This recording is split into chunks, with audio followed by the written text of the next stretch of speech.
आज अर्थात oil marketing company देशर समस्त राज्य ପାଇଁ पेट्रोल डीजेल दाम जारी କରିଛନ୍ତି। किंतु आज पेट्रोल और डीजेल मूल्य स्थिर रही कौन परिवर्तन होइनी। प्रतिदिन तेलर नुआ दर निर्धारण करा जायଥାଏ। हेले भुवनेश्वर में कमी पेट्रोल एवं डीजेल दाम। आज भुवनेश्वर में पेट्रोल दर 100.93 पैसा रही बेले डीजेल दाम प्रति लिटर पिछा 92.51 पैसा रही। सेहीपरि दिल्ली में पेट्रोल लिटर पिछा 94 टंका 77 पैसा और डीजेल दर 87 टंका 73 पैसा होइछि।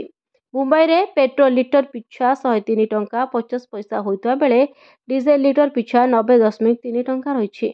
सेहीपरि कोलकाता रे पेट्रोल दर 105 टंका 10.41 टंका होता बेले डीजेल दर 92 टंका 2 पैसा रही।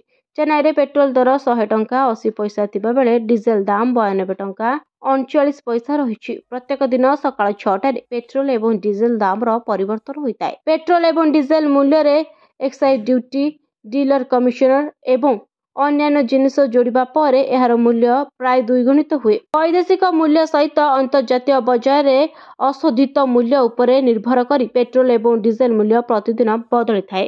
ब्यूरो रिपोर्ट न्यूज दुनिया।